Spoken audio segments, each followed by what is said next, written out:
La máscara de la muerte roja, de Edgar Allan Poe. La muerte roja había devastado gradualmente la comarca. Nunca se había visto una epidemia más fatal, más horrorosa. La sangre era su avatar y su sello, lo rojo y lo horrible de la sangre. Eran dolores agudos, vértigos repentinos, y luego una abundante hemorragia a la que seguía la muerte. Las manchas escarlatas sobre el cuerpo y especialmente sobre el rostro de la víctima eran los anuncios de la peste que la alejaban de la ayuda y de la simpatía de sus semejantes. Y entre el comienzo, progreso y terminación de la enfermedad no pasaba más de media hora. Pero el príncipe próspero era feliz e intrépido y sagaz. Cuando sus dominios hubieron sido despoblados de casi la mitad, llamó a su presencia a 1,000,000 de vigorosos y alegres amigos que escogió entre los caballeros y damas de su corte, y se retiró con ellos a la profunda soledad de uno de sus almenados castillos. Era un extenso y magnífico edificio, creación del excéntrico, aunque regio gusto del príncipe mismo. Una fuerte y elevada muralla lo circundaba completamente. Esta muralla tenía puertas de hierro. Los cortesanos, una vez dentro, con ayuda de hornos y gruesos martillos, soldaron los cerrojos. Habían resuelto no dejar medios ningunos de entrada a los impulsos repentinos de la desesperación o a los del frenesí del interior. El castillo fue abundantemente provisto de víveres. Con semejantes precauciones, los cortesanos podían mandar desafiar a la epidemia. El mundo del exterior se cuidaría a sí mismo. Mientras tanto, era un crimen apesadumbrarse o pensar. El príncipe había llevado todos los accesorios del placer. Había bufones, había improvisadores, había bailarines, había músicos, había belleza, había vino. Todo esto y la seguridad adentro. Afuera, la muerte roja. Fue hacia el fin del 5º o 6º mes de reclusión, y mientras la peste asolaba más furiosamente en el exterior, que el príncipe próspero convidó a sus 1000 amigos para un baile de máscaras de la más soberbia magnificencia. Era una voluptuosa escena, aquella mascarada. Pero déjenme que describa antes las habitaciones en que tenían lugar. Eran 7. Una serie imperial. En muchos palacios, sin embargo, tales series forman una larga perspectiva recta, pues los batientes de las puertas asentadas contra la pared a cada lado no impiden en alguna manera que la vista penetre hasta el fin. En este caso era muy diferente, como podía esperarse del amor del soberano por lo extravagante. Los departamentos estaban tan irregularmente dispuestos que la visión abrazaba muy poco más de uno a la vez. Había un recodo agudo a cada 20 o 30 yardas, y en cada recodo un nuevo efecto. A la derecha e izquierda, en mitad de cada pared, una alta y estrecha ventana gótica daba sobre un cerrado corredor que proseguía los recodos de la serie. Estas ventanas eran de cristales pintados, cuyo color variaba de acuerdo con el que dominaba las decoraciones de la pieza a que daba acceso. Por ejemplo, la situada en la extremidad oriental estaba adornada de azul y tenía las ventanas azules. El segundo cuarto era púrpura en sus adornos y tapicerías, y los cristales eran color púrpura. El tercero era verde enteramente, y verdes eran los vidrios. El cuarto estaba adornado de amarillo, el quinto de blanco, el sexto de violeta. El color de los cristales era siempre igual a los adornos.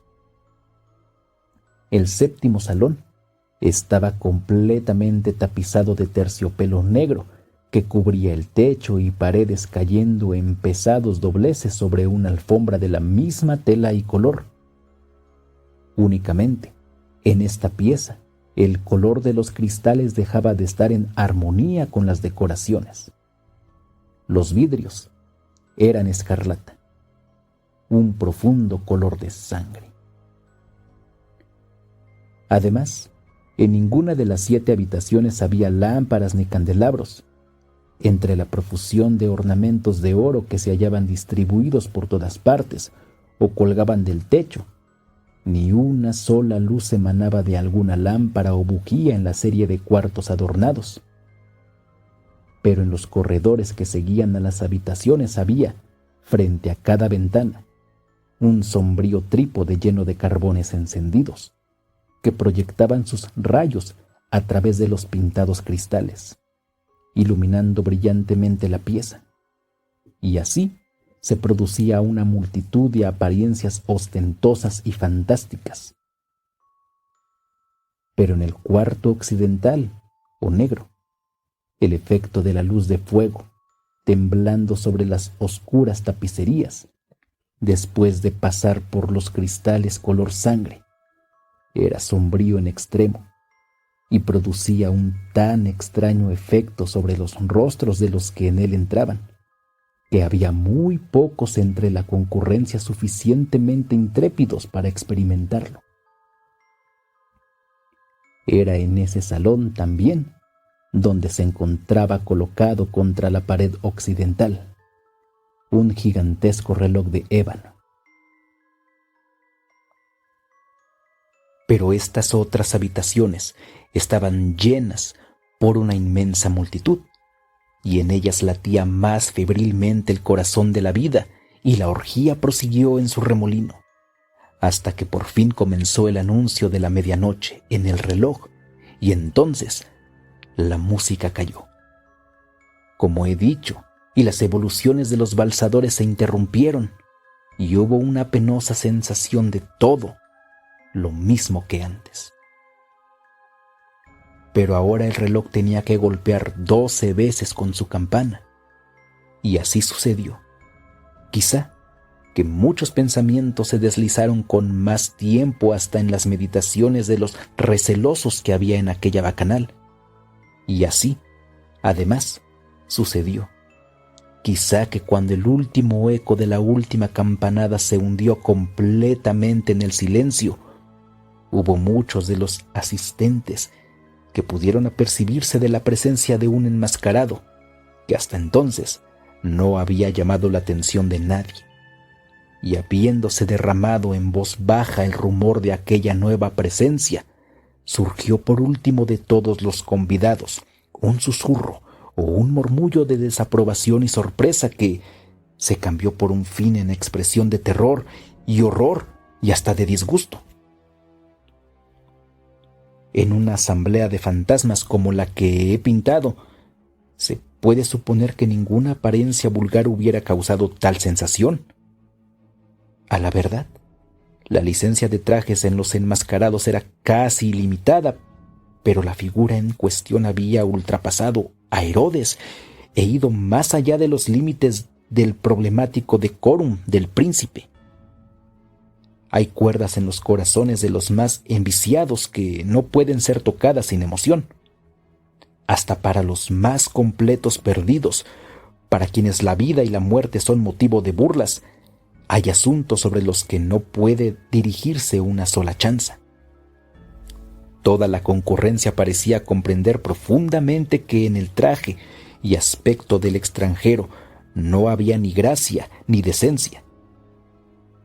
La figura era alta y flaca, y estaba cubierta desde la cabeza a los pies por atavios de sepulcro.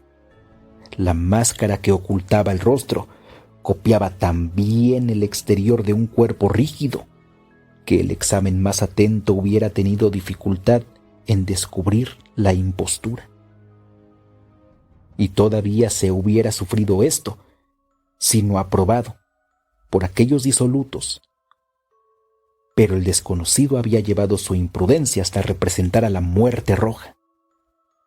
Sus vestiduras estaban salpicadas de sangre, y su ancha frente, así como los rasgos de la cara, estaban rociados con el horrible color escarlata.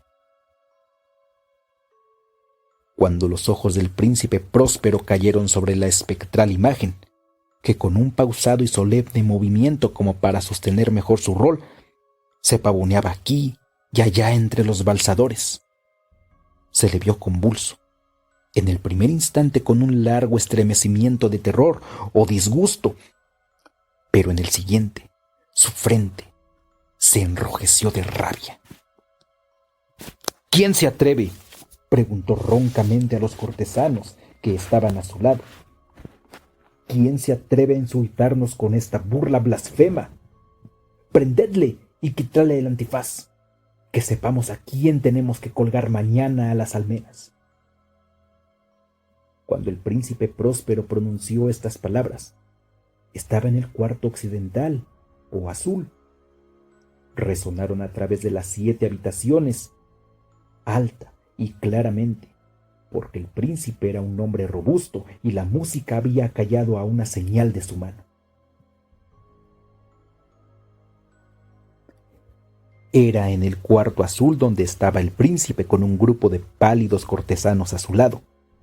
Al principio, cuando habló, hubo en el grupo un pequeño movimiento en dirección al intruso, que se hallaba cerca en ese instante, pero que, entonces, con un paso lento e impotente se aproximaba cada vez más al príncipe, pero a causa de un cierto temor sin nombre que el fantástico aspecto del desconocido había inspirado a la concurrencia, no hubo uno solo que adelantara la mano para detenerle, de manera que pasó libremente a una vara de la persona del príncipe, y mientras la numerosa reunión, como por un solo impulso, retrocedía del centro de los cuartos hacia las paredes, él prosiguió su camino sin que nadie le interrumpiera, con el mismo paso solemne y mesurado que lo había distinguido desde el principio. Del cuarto azul pasó al púrpura, del púrpura al verde, del verde al amarillo, de este al blanco y de allí al violeta. Antes que se hubiera hecho un movimiento decidido para apresarlo, fueron entonces, sin embargo, que el príncipe Próspero, enloquecido por la rabia y la vergüenza de su propia, aunque momentánea cobardía, se arrojó corriendo a través de los 6 cuartos sin que ninguno lo siguiera, a causa del mortal terror que de todo se había apoderado. Empuñando una brillante daga, se había aproximado impetuosamente al fugitivo personaje cuando éste, habiendo alcanzado la extremidad del cuarto de terciopelo, se volvió de repente y miró a su perseguidor. Se oyó un agudo grito y la daga cayó relampagueando sobre la negra alfombra, en la cual, instantáneamente después, se desplomó el cadáver del príncipe Próspero. Entonces, animados, los cortesanos por el salvaje valor de la desesperación, entraron en el salón negro y, haciendo al enmascarado, cuyo alto cuerpo se mantenía recto e inmóvil en la sombra del reloj de ébano, quedaron presa de inexplicable horror al encontrar que, bajo la mortaja y la máscara de la muerte, a quien habían echado mano con tan violencia rudeza, no habitaba ninguna forma tangible. Y entonces se conoció la presencia de la muerte roja. Había entrado como un ladrón de noche, y uno por uno fueron desplomándose los convidados en los cuartos rociados de sangre, y cada uno murió en la postura desesperada de su caída, y la vida del reloj de ébano acabó también con la de la última víctima. Y las llamas de los trípodes expiraron, y la oscuridad, la ruina y la muerte roja ejercieron su ilimitado imperio sobre todo.